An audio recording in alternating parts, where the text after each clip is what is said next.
Disutradarai oleh Azhar Kinoy Lubis, film ini berkisah tentang dua orang sahabat yang mendaki gunung bersama namun bertemu dengan serangkaian kejadian mistis yang menguras energi. Mereka melanggar pantangan mendaki yang diyakini bisa memicu peristiwa gaib di sepanjang perjalanan ke puncak. Semakin lama, teror gaib mulai meninggi hingga mereka berdua mulai mencari cara untuk keluar dari kawasan gunung. Kisah dua sahabat itu terjadi di tahun 2007 dan diceritakan oleh Maya sendiri. Meski indigo, Maya mengaku sangat trauma dengan pengalaman mistis yang menimpa dirinya dan sahabat tercinta. Apalagi, Gunung Gede memang dikenal memiliki aura gaib yang sangat kuat hingga terkesan angker dan keramat. Larangan apa yang dilanggar Maya saat berada di Gunung Gede? Berikut ceritanya.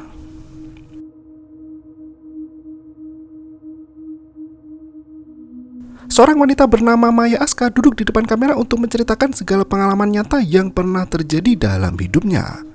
Ia sudah sering menceritakan kisah pendakian itu di podcast maupun konten lainnya. Namun dari semua cerita yang terpublikasi, Maya mengaku belum semuanya terselesaikan. Ia masih menyimpan satu kisah lanjutan yang tertuang dalam film ini.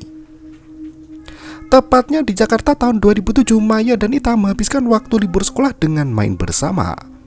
Setelah foto bareng, mereka lanjut naik motor sambil berteriak kegirangan. Sebelum pulang, mereka mampir ke minimarket untuk beli jajan. Sebagai gadis remaja yang banyak tingkah, Maya dan Ita cukup jeli untuk curi-curi pandang ke pria dewasa. Sesampainya di rumah, Maya bertahan di dalam kamar Ita untuk membicarakan sisa liburan yang cukup panjang. Mereka bingung hendak berlibur kemana lagi karena semua tempat sudah ditatangi. Ita hanya termenung sambil menengadahkan kepala. Tampaknya ia sedang menahan darah yang mulai keluar dari hidungnya. Sambil menarik tisu, Ita mengeluh tidak bisa main terlalu jauh karena tidak mungkin diizinkan sang ayah. Maya heran dengan sikap orang tua Ita yang selalu protektif padahal Ita sudah SMA. Maya pamit pulang karena hari sudah semakin senja. Ita langsung tahu jika Maya sebenarnya menahan buang air kecil. Maya selalu takut pergi ke kamar mandi di rumah karena Ita bisa melihat sesuatu. Lo ngeliat sesuatu ya? Maya langsung mencangklong tas dan melenggang pergi. Saat melewati pintu kamar, Maya mendengar bisikan aneh yang mengganggu telinga. Ia tak mau mempedulikan fenomena gaib itu dan langsung mengenakan sepatu.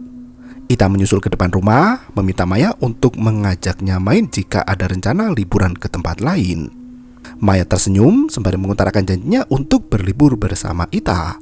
Saat ia melongok ke belakang, pandangan mata Maya tepat mengenai sosok penampakan kakek tua tanpa busana. Ita mulai curiga dengan gelagat sahabatnya itu dan berjalan masuk ke dalam rumah. Ia hendak mencari tahu apa yang membuat Maya ketakutan setiap kali datang ke rumahnya. Tak disangka ibu Ita yang bernama Nur Maida keluar dari dapur hingga mengejutkan Ita dan Maya. Bu Nur sudah menyiapkan masakan untuk diberikan kepada ibu Maya yang bernama Anissa.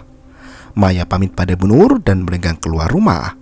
Tak sengaja ia berpapasan dengan ayah Ita yang bernama Pak Irwan di jalan. Ita langsung menyambut kepulangan sang ayah dengan pelukan hangat seperti anak kecil yang merindukan bapaknya.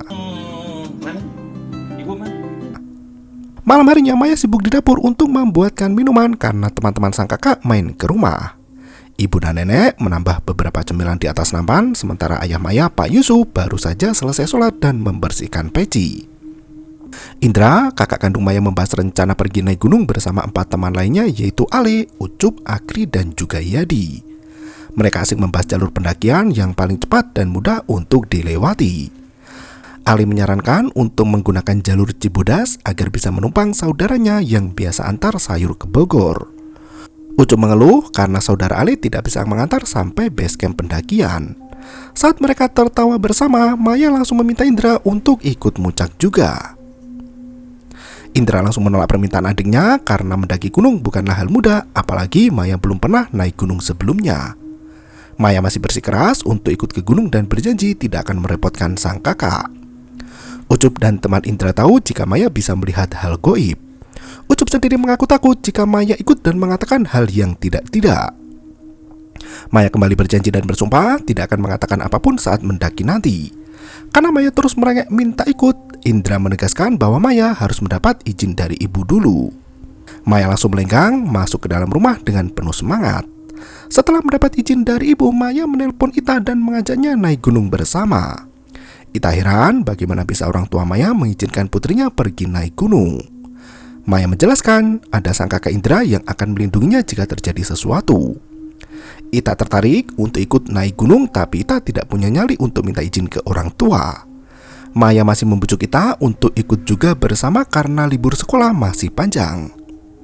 Ita terhenyak mengetahui rambutnya rontok sangat banyak. Ia terdiam sambil membuang rontokan rambut itu ke tempat sampah.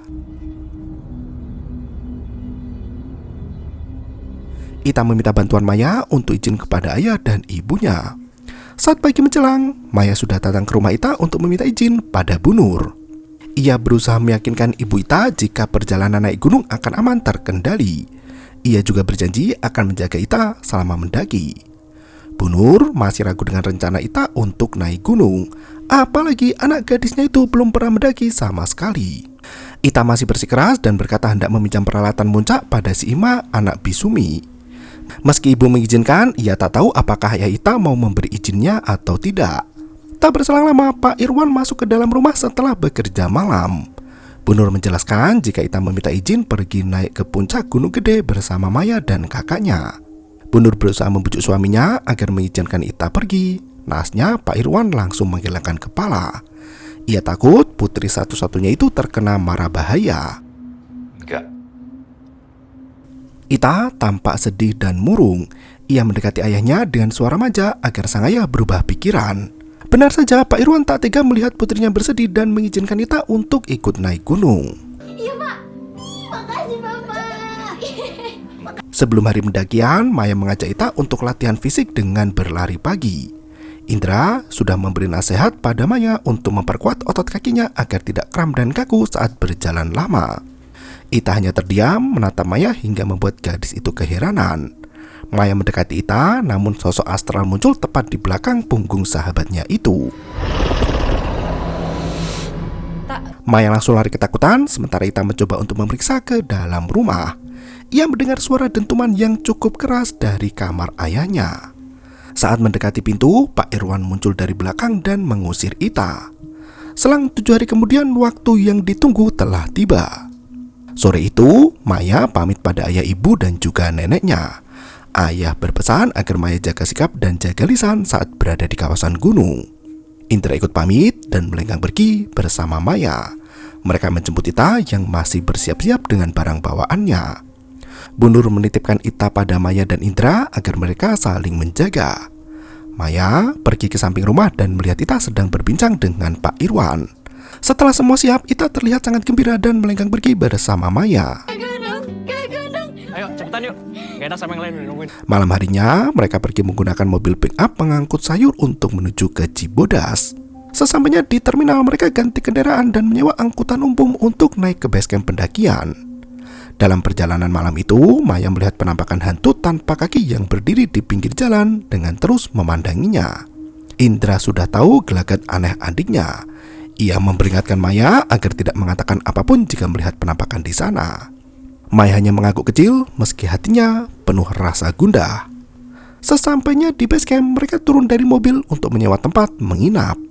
Ita mencengkeram perut seperti orang kesakitan. Maya mencoba memeriksa kondisi Ita, namun gadis itu berkata jika perutnya terasa mulas. Mereka menginap di tempat Teh Lilis untuk beristirahat sejenak dan memulai pendakian di pagi hari. Ita membangunkan Maya jam 4 pagi merengek minta diantar ke kamar mandi. Ita berbisik jika ia baru saja menstruasi.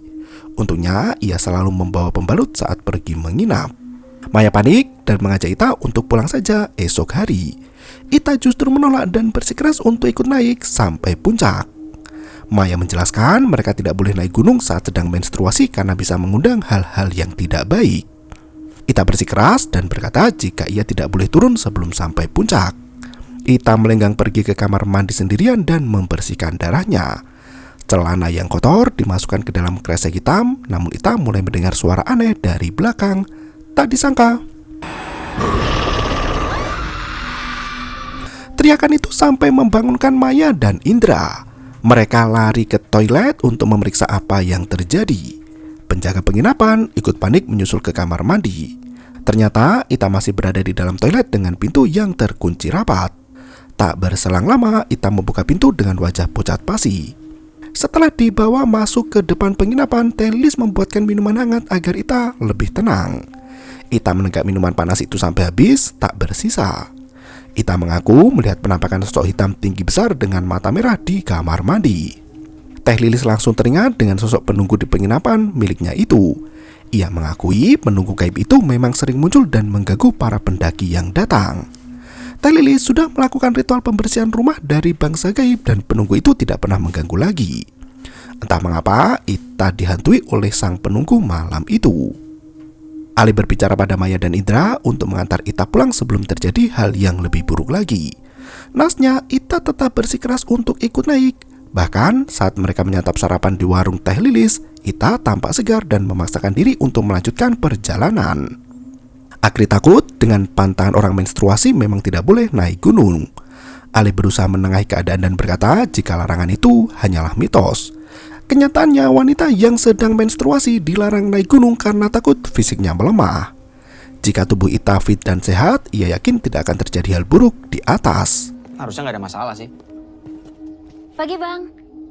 Mereka memulai perjalanan sambil berbincang santai riang gembira. Indra beberapa kali meminta Maya dan Ita untuk diam karena guyonan mereka sedikit kelewat batas. Sesampainya di pos pendakian, Ali mengurus semua berkas untuk mendata teman-temannya. Maya terkesiap melihat sosok wanita tua yang duduk di samping tampah makanan. Ia bertanya pada yang lain apakah mereka semua melihat sosok nenek tua itu. Indra kembali mengingatkan Ita untuk tidak sembarangan bercanda apalagi tertawa terbahak-bahak di dalam hutan. Gak semua nenek-nenek di hutan yang lu lihat itu setan kali. Setelah mendaftar, Ali mengajak teman-teman untuk berdoa sebelum memulai mendaki. Di waktu yang sama, Bu Nur memulai kegiatannya dengan membersihkan kamar Ita mumpung putrinya tidak ada di rumah. Nur Maidah terhenyak melihat rambut Ita yang rontok sangat banyak di tempat sampah. Ia juga menemukan tisu dengan noda darah yang digunakan Ita untuk membersihkan mimisannya. Bu Nur mulai khawatir dengan kondisi Ita dan menyalahkan Irwan karena mengizinkan Ita pergi. Irwan menegaskan jika putri mereka sudah beranjak dewasa. Mereka tidak bisa mengekang Ita di sepanjang umurnya. Nur menunjukkan potongan rambut dan tisu darah dari kamar Ita kepada suaminya. Irwan justru menanggapi dengan tenang dan berkata jika Ita hanya mimisan atau demam biasa. Irwan meyakini bahwa putrinya itu anak yang sehat dan tidak kurang dalam segala apapun.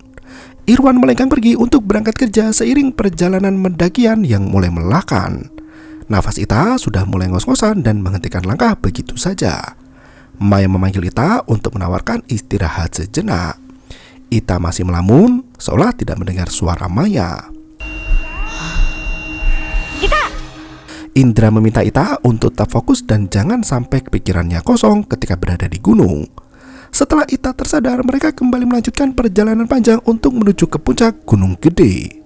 Sesampainya di Telaga Biru, mereka beristirahat sejenak sambil minum dan makan cemilan. Ita mengeluarkan plastik hitam dari tasnya dan berjalan ke tepi telaga. Indra meminta Maya untuk mengawasi Ita yang berjalan menuju ke arah telaga karena pantang untuk mendekati kolam itu. Diam-diam, Ita membuang plastik hitam itu ke Telaga Biru tanpa diketahui oleh teman-temannya yang lain. Maya menghampiri Ita dan mengajak sahabatnya itu untuk segera melanjutkan perjalanan. Pak?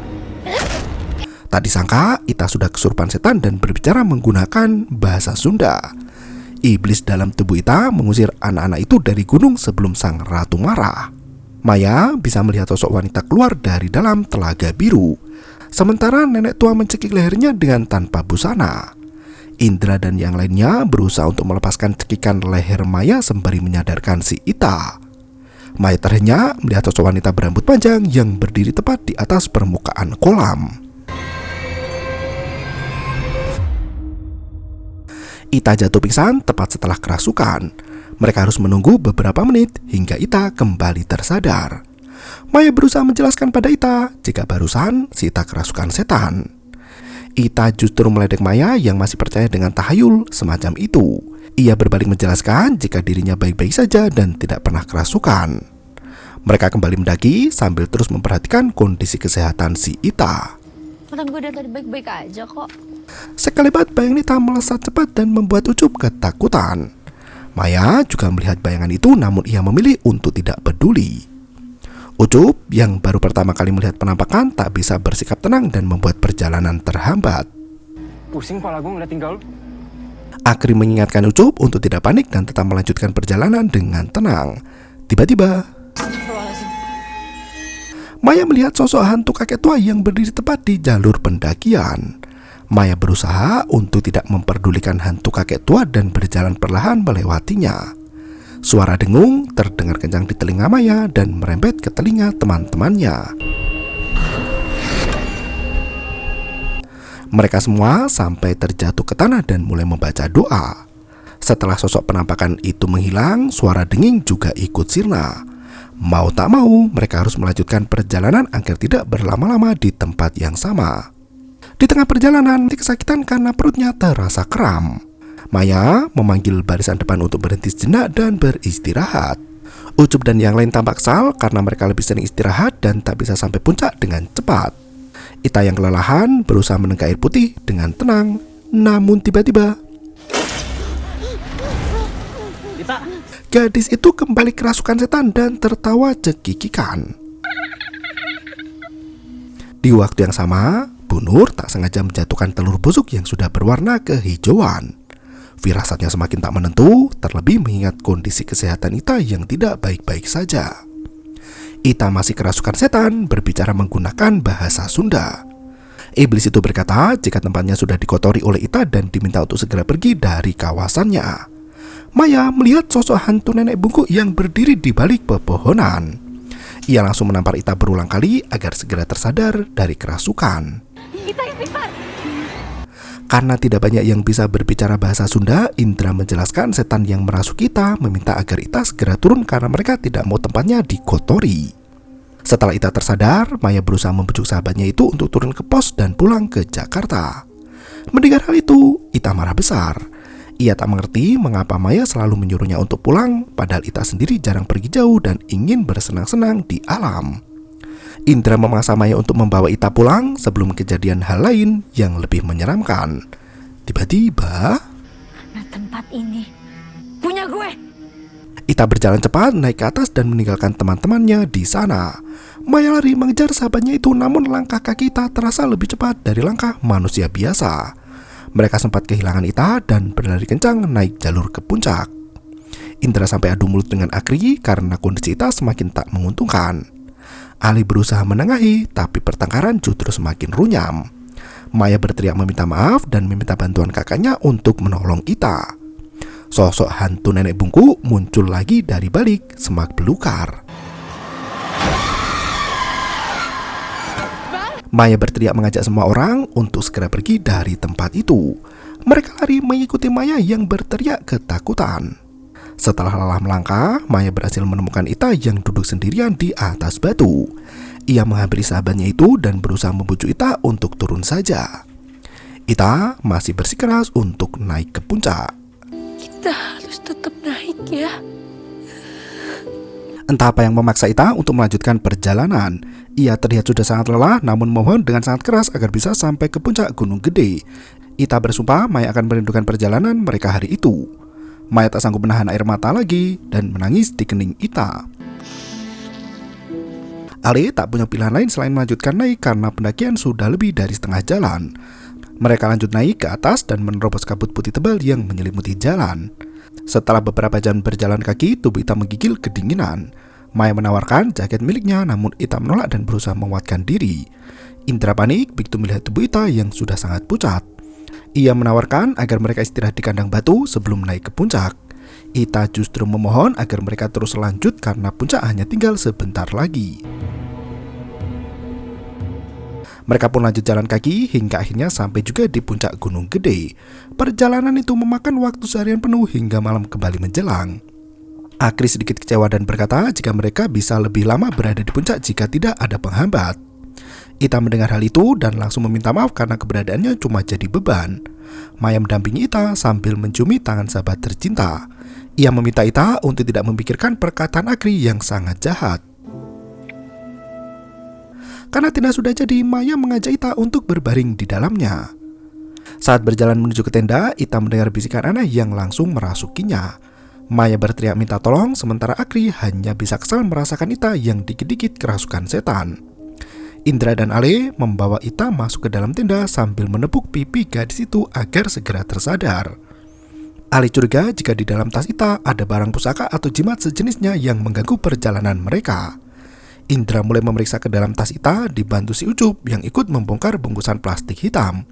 Mereka tak menemukan ada sesuatu yang aneh dan mencari bantuan untuk menolong Ita. Ale menghampiri kelompok pendaki lain yang mendirikan tenda tak jauh dari tenda miliknya. Begitu mendengar ada gadis yang kerasukan, kelompok pendaki yang sudah senior itu justru meledek dan berkata perempuan memang suka cari perhatian.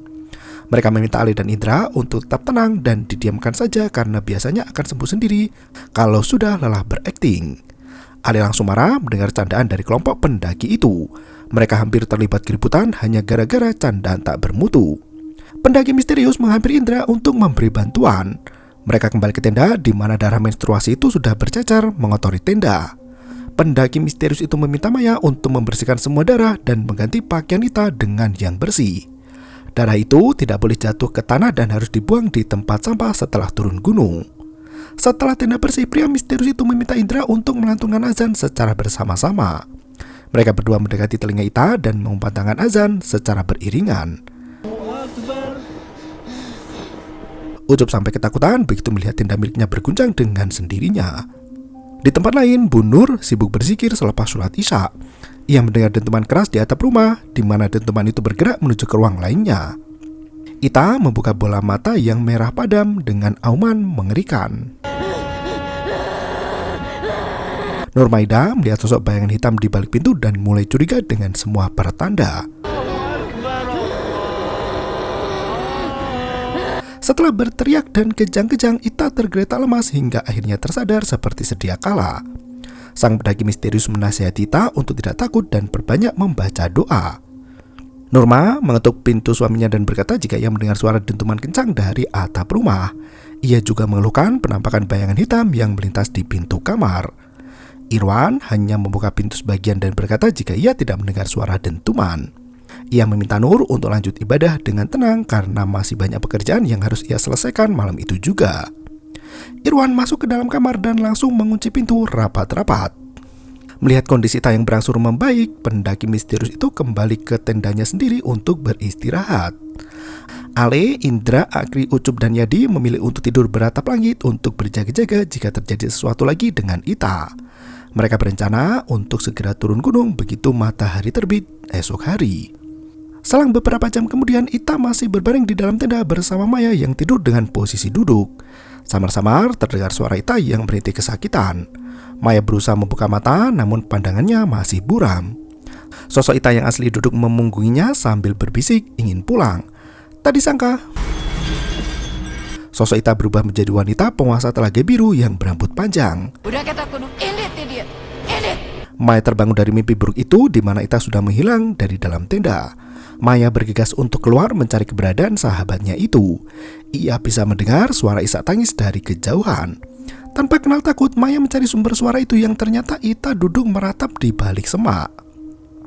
Maya menghampiri gadis itu, namun suara tangis berubah menjadi tawa cekikikan. Gue lagi ngobrol sama teman gue. Ita mengaku sedang berbicara dengan teman barunya. Ia menunjukkan lekuk tubuh makhluk astral itu yang tampak menjutai tinggi ke langit. Maya memaksa Ita untuk kembali ke tenda, namun tiba-tiba Kamu jangan ganggu dia lagi. Dia milik saya sekarang. Maya bisa melihat sosok iblis tua yang memeluk Ita dari belakang. Maya terpaksa menampar wajah Ita agar tersadar dari kerasukan. Setelah tersadar, Maya langsung menarik tangan Ita dan membawanya lari masuk tenda. Pagi harinya, Indra membangunkan Ale dan teman-teman lainnya. Ia memeriksa tenda pendaki misterius yang semalam membantu menolong Ita. Anehnya, tenda pria itu sudah hilang entah kemana. Bahkan tidak ada jejak dari patok tenda yang tertanam di tanah basah. Ucup curiga sejak awal karena pendaki misterius itu hanya mengenakan kaos lengan pendek dan sandal tipis. Ale menghentikan pembicaraan mereka dan mengajak untuk segera bersiap turun gunung. Maya membangunkan Ita yang masih terjaga dengan mata terbelalak lebar. Ita melenggang pergi dan duduk di sebuah batu besar. Maya berlari menghampiri sahabatnya itu dan bertanya apa yang terjadi. Ita berkata Maya pasti akan menangis jika pergi ke batu itu lagi. Ita yakin Maya akan naik gunung gede untuk mengenang perjalanan mereka hari itu. Maya tak mengerti maksud perkataan dari Ita. Ia mengajak sahabatnya itu untuk segera pergi karena semua orang sudah siap untuk turun gunung. Ale kembali memimpin berdoa berharap perjalanan kali ini lebih mudah dari sebelumnya. Ita bingung melihat kaos di badannya yang merupakan kaos milik Maya. Tampaknya Ita masih belum ingat tentang kejadian tadi malam. Maya menjelaskan jika ia menggantikan pakaian Ita karena terkena darah dan kotor semua. Ita berjanji akan mencuci bersih kaos itu dan mengembalikannya pada Maya sesampainya di rumah nanti. Maya merasa keberatan dan meminta Ita untuk menyimpan kaos miliknya. Di separuh perjalanan Ita merasakan ada sesuatu yang tertinggal, namun ia tak tahu benda apa yang tertinggal itu. Bahkan Yadi juga merasakan hal yang sama. Ia berkata ada seseorang yang masih tertinggal di atas. Ali menegaskan bahwa mereka berangkat 7 orang dan kini turun dengan 7 orang yang sama. Yadi masih kebingungan dan bertanya apakah mereka kurang 1 atau ketambahan 1 orang. Ali mengakhiri pembicaraan misterius itu dan melanjutkan perjalanan turun. Sebelum mulai jalan, Ita berbisik pada Maya jika suatu hari nanti Maya muncak lagi ke gunung gede dan bertemu sosok yang mirip Ita. Ia meminta untuk diajak turun juga. Maya hanya terdiam 1000 bahasa. Ia tak tahu apa yang sebenarnya dirasakan Ita, namun Maya yakin ada sesuatu yang tidak beres. Sesampainya di base camp, mereka menyewa angkutan umum untuk kembali ke Jakarta. Ita menggenggam erat Maya dan meminta agar Maya tidak meninggalkan dirinya sampai kapanpun juga. Maya pun berjanji akan tetap menjadi sahabat Ita meski apapun yang terjadi. Malam harinya Maya mengantar Ita pulang ke rumah. Bu Nur sudah menanti kepulangan buah hati tercinta dengan sambutan hangat. Anehnya, kondisi Ita seperti mengalami trauma berat dan melangkah masuk ke dalam kamar tanpa menyapa ibunya. Nurma langsung tahu ada sesuatu yang dialami putrinya. Ia langsung menghampiri Ita dan membiarkan pintu rumah terbuka lebar. Maya melenggang pulang bersama kakaknya sambil menahan air mata. Di waktu yang sama, nenek Maya keluar dari kamar dan melihat cucu-cucunya membersihkan diri di dekat sumur belakang. Melihat Aisyah mengintip di pintu depan rumah, nenek menghampirinya dan berkata jika anak-anak sudah pulang lewat pintu belakang. Anissa heran mengapa Maya dan Indra tidak masuk lewat pintu depan. Nenek berpikir kaki cucunya kotor dan tidak dicuci dulu di sumur belakang. Anissa sendiri melongok kondisi 2 anaknya itu dan terdengar gemericik air di belakang. Ia melihat Maya dan Indra sibuk membersihkan kaki masing-masing namun tidak saling bicara satu sama lain. Saat Anissa hendak masuk ke dalam kamar, ia mendengar suara ketukan pintu dari depan. Anissa bergegas membukakan pintu yang ternyata Astagfirullah. Maya dan Indra yang asli baru saja sampai rumah dengan raut wajah kelelahan. Anissa ketakutan dan berkata jika baru saja ia melihat kedua anaknya berada di sumur belakang. Maya dan Indra terlalu lelah untuk berdebat dan langsung masuk dalam kamar masing-masing. Anissa memeriksa ke belakang rumah di mana lantai semen masih kering tanpa ada bekas air kotor. Di malam sebelum fajar, Anissa sudah bangun untuk sholat tahajud. Ia masuk ke kamar Maya dan meminta anak gadisnya untuk menjenguk Ita. Semua warga sudah berkerumun di sana setelah mengetahui si Ita kerasukan setan. Pak Ustadz berusaha mengusir iblis yang bersembunyi di dalam tubuh gadis itu. Siapa kamu? Nasnya, iblis itu justru meludahi sang Ustadz setelah mendengar Ustadz berkata bahwa iblis tidak bisa mencelakai manusia. Untuk membuktikan kekuatannya, iblis itu mencongkel kuku jari jemari Ita sampai habis. Nur Maidah dan Irwan tak kuasa melihat pemandangan mengerikan itu. Mereka menyalahkan Maya yang mengajak Ita muncak ke gunung gede. Mereka membawa Ita ke rumah sakit agar mendapat penanganan yang lebih tepat. Sesampainya di ruang gawat darurat, suster yang menangani mengaku kewalahan. Mereka tak bisa menyuntikkan obat penenang karena jarum suntik selalu patah dan patah lagi. Irwan tidak bisa menahan amarahnya lagi begitu melihat Maya dan Indra datang menjenguk. Maya meminta maaf dan menjelaskan bahwa ia sendiri tidak ingin terjadi hal seperti itu. Tak berselang lama, dokter yang menangani Ita menghampiri pihak keluarga. Ia menjelaskan kondisi terkini di mana pihak medis sudah tidak sanggup untuk menangani pasien tersebut. Mereka hanya bisa merawat luka di jari Ita yang copot kukunya. Dokter menyarankan agar Ita dibawa ke rumah sakit lain atau ditenangkan dengan cara non-medis. Beberapa hari setelah kejadian itu, Maya berangkat ke sekolah sendirian. Biasanya ada Ita yang duduk di sebelah, kini Maya hanya bersendirian sambil mengenang Ita yang selalu ada di sampingnya. Maya sempat melamun saat mengerjakan tes kenaikan kelas. Anehnya, ia melihat sosok Ita yang duduk di sebelah. Ita tak akan pernah ragu membagikan jawaban pada Maya. Sepulang sekolah, Maya pergi ke rumah sakit untuk menjenguk Ita. Perut gadis itu terlihat buncit, padahal makanan dari rumah sakit tidak pernah dihabiskan. Ita berbisik jika dirinya sangat ketakutan. Kedua tangan Ita sengaja diikat di samping ranjang agar tidak mengamuk dan melukai siapapun di sekitar. Siang itu, Maya memohon pada suster agar satu tangan Ita dilepaskan. Ia hanya ingin memeluk sahabat tercinta untuk memberi dukungan dengan harapan Ita segera sembuh. Sorenya sebelum pulang, Maya menghampiri Bu Nur yang sudah putus asa. Bu Nur mengaku sudah bisa ikhlas dan rela jika pada akhirnya Ita harus pergi meninggalkan dirinya. Dokter yang memeriksa Ita menjelaskan bahwa pasiennya itu tidak terdeteksi adanya gangguan medis. Nur Maida memanggil beberapa kiai untuk meruqyah Ita, namun semua terasa sia-sia. Salah satu kiai yang dimintai bantuan berkata ada barang yang harus diambil lagi oleh Ita dan dibawa pulang. Maya sendiri tak tahu barang apa yang dimaksud, begitu juga dengan Nur dan Ita. Bahkan mereka berdua tak tahu apa maksud dari perkataan sang kiai. Maya teringat saat di Telaga Biru, Ita sempat membuang sesuatu dari plastik hitam.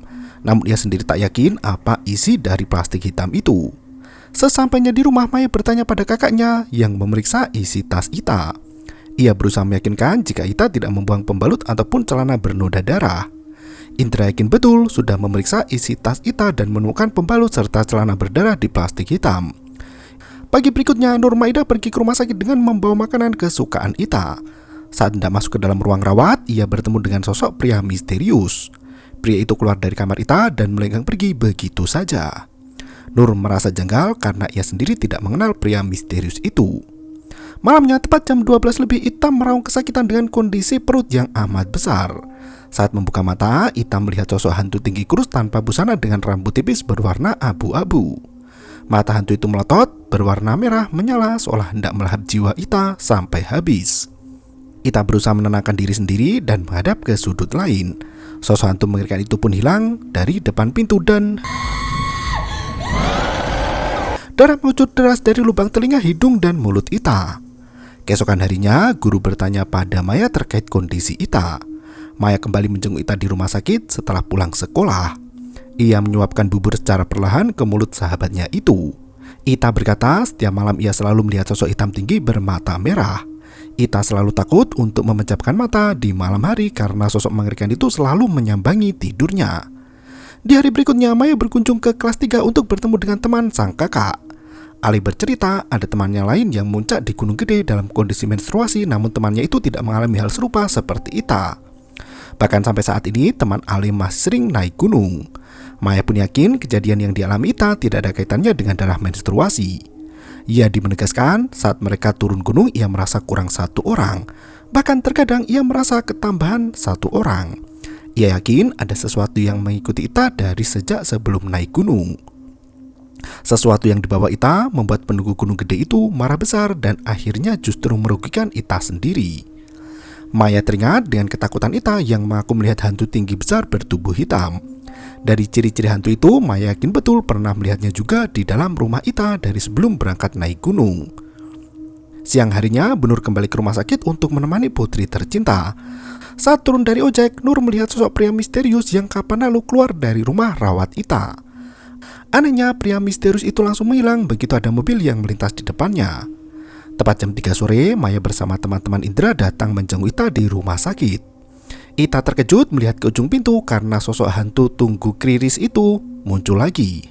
Siapa sih yang ngeliatin gue terus? Tak berselang lama, Pak Irwan membuka pintu dan masuk ke dalam kamar. Malam harinya, Maya melamun sampai tidak mendengar ada tamu yang datang. Anissa memanggil putrinya untuk membukakan pintu. Tak disangka, Ita datang dengan rambut dan kepala yang terpotong sebagian. Ita tampak sehat dan lebih cerah dari sebelumnya. Gadis itu hendak mengembalikan kaos yang sempat dipinjam saat naik gunung. Maya berbahagia melihat Ita sudah sembuh. Ia meminta Ita untuk menyimpan kaosnya itu sebagai kenang-kenangan. Ita langsung pamit pulang dan melenggang pergi dengan senyum ceria seperti dulu kala. Maya tersenyum tanpa henti sambil mengunci pintu dan masuk ke dalam rumah. Tepat jam 2 dini hari, Indra mengetuk kamar Maya dengan kencang. Ia mengajak adiknya untuk segera pergi ke rumah sakit. Maya bingung dengan apa yang terjadi karena ia berpikir Ita sudah sembuh dan pulang ke rumah. Indra tak bisa menjelaskan panjang lebar dan langsung membawa Maya ke rumah sakit. Tak disangka Ita masih dirawat di kamar yang sama dengan kondisi yang sangat kritis. Mereka dilarang masuk ke dalam ruangan karena Ita sedang dalam posisi sakaratul maut. Maya bisa melihat dari kaca pintu di luar kamar. Bu Nur dan Pak Irwan mendampingi dari samping ranjang sambil berteriak untuk menenangkan Ita yang meronta kesakitan. Dokter sudah memasang kejut pacu jantung untuk mengembalikan kesadaran Ita. Nasnya darah mengalir deras dari mulut gadis itu dan memancar semakin deras. Ita tersenyum menatap Maya dan menghembuskan nafas untuk terakhir kalinya. Saat upacara pemakaman Ita digelar, sosok pria misterius itu muncul lagi di depan rumah Pak Irwan. Nurmaida berteriak kencang memanggil suaminya dan berkata jika pria itulah yang selama ini terus-terusan muncul di ruang rawat Ita. Pergi! Setelah jasad Ita dimakamkan, Maya sengaja bertahan di sana untuk meminta maaf yang sebesar-besarnya. Ia merasa gagal menjaga Ita hingga berakhir ke alam baka. Sejak kematian Ita, Maya tak bisa tidur tenang. Ia bahkan menolak untuk makan dan murung seharian. Pak Yusuf menasihati putrinya untuk lebih sering mendoakan Ita. Maya menangis sambil berkata jika ia selalu mendoakan Ita bahkan saat Ita masih berada di rumah sakit. Maya masih belum bisa menerima kematian sahabat dekatnya itu yang selalu bersama baik suka dan duka. Maya masuk ke dalam kamar untuk sekedar memejamkan mata. Ia teringat perkataan Bu Nur tentang seorang kiai yang meminta Ita untuk membawa benda itu pulang. Maya bermimpi Pak Irwan menitipkan bungkusan plastik hitam pada Ita tepat sebelum mereka berangkat naik gunung. Irwan meminta Ita untuk membuang benda itu di tempat yang sangat jauh dari rumahnya. Ternyata benda titipan Irwan itulah yang dibuang Ita ke Telaga Biru. Maya terbangun dari mimpi buruknya itu dan berlari menuju ke rumah Ita. Setelah bicara dengan Bu Nur, wanita itu mendesak Irwan untuk mengatakan yang sejujurnya. Nurmaida menerobos masuk ke kamar Irwan dan menemukan alat perdukunan lengkap dengan bunga sesaji di sana. Nur tak menyangka petaka di Gunung Gede yang menimpa Ita disebabkan oleh suaminya sekaligus ayah kandung Ita sendiri. Irwan mengakui jika bisnis yang ia tekuni sedang mengalami penurunan yang signifikan. Ia yakin kedatangan pengumpul baru membuat usaha Irwan hancur. Ia mendatangi dukun untuk mengirim santet ke pengumpul baru. Irwan berniat menghancurkan usaha sang pengumpul yang dinilai merebut wilayahnya. Pria pengumpul itu membalas santet Irwan dan mengirim teluh yang lebih mematikan. Irwan mendengar suara ledakan di atas langit-langit rumah yang langsung menimpa Ita. Gadis ceria yang semula sehat walafiat dibuat menderita dengan penyakit non-medis. Ita lebih sering mimisan dengan jumlah darah yang sangat banyak. Irwan berusaha menutupi praktek syiriknya itu dan berkata jika Ita sakit panas dalam biasa. Ia meminta Ita untuk menyembunyikan penyakit itu dari ibunya agar tidak membuat Nur khawatir. Irwan menemukan buhul sihir yang ditanam di samping rumah. Setelah konsultasi ke dukun langganannya, buhul itu harus dibuang ke tempat yang jauh agar tidak bisa kembali lagi. Nasnya, Irwan menitipkan benda itu ke Ita agar dibuang ke Gunung Gede yang penghuninya jauh lebih ganas. Ia berpikir iblis di dalam buhul sihir itu akan pergi dan bergabung dengan kawanan demit di Gunung Gede. Nur sangat kecewa dengan sikap suaminya yang kekanak-kanakan dan lebih mementingkan kelangsungan bisnis daripada nyawa anaknya sendiri. Di tahun 2009 setelah kelulusan SMA, Maya bersama Indra dan teman-temannya muncul lagi ke Gunung Gede. Maya celingukan mencari sosok Ita namun ia tidak pernah menemukannya. Gadis itu menyambangi batu besar yang menjadi tempat istirahat Ita saat muncak bersamanya. Maya mengaku rindu pada Ita dan ingin sekali bertemu seketika itu. Maya mengajak Ita untuk turun gunung dan melenggang pergi bersama-sama. Tokoh Maya yang asli berbicara di depan kamera dan ia memberi nasihat bagi para pendaki yang hendak menaklukkan Gunung Gede. Sebagai manusia yang beradab, sudah seharusnya para pendaki bisa menjaga lisan, sopan santun dan juga tata krama. Di dunia tidak hanya manusia yang menempatinya, namun juga berdampingan dengan mereka yang tak terlihat. Petaka bisa terjadi dimanapun dan kapan saja. Dan film pun berakhir. Gunung Gede di Jawa Barat dikenal bukan hanya karena keindahan alam dan nilai konservasinya, tetapi juga sering dikaitkan dengan kisah-kisah mistis dan aktivitas gaib. Meskipun tidak tercatat secara ilmiah, banyak pendaki, warga lokal, hingga petugas Taman Nasional yang membagikan pengalaman mistis mereka. Film ini menyelipkan pesan untuk menghormati alam, budaya, dan pantangan leluhur. Kesombongan dan kelalaian manusia bisa menjadi penyebab petaka dimanapun itu tempatnya. Setelah kehilangan Ita, Maya mulai mencari kebenaran yang lebih besar, menunjukkan bahwa tragedi harus direspon secara bijak, bukan hanya dengan tahayul atau penghakiman instan. Film ini merefleksikan hubungan antara manusia dan Tuhan, alam, budaya, dan sesamanya. Jangan sampai tingkah laku kita mengganggu makhluk lain, apalagi merugikan banyak pihak. Segala sesuatu yang dimulai dengan niat buruk akan kembali dengan hasil yang buruk pula. Begitupun sebaliknya, sesuatu yang dikaitkan dengan tujuan baik sudah pasti akan mendatangkan lebih banyak kebaikan lainnya. Terima kasih dan sampai jumpa. Yo, bermau itu ketara.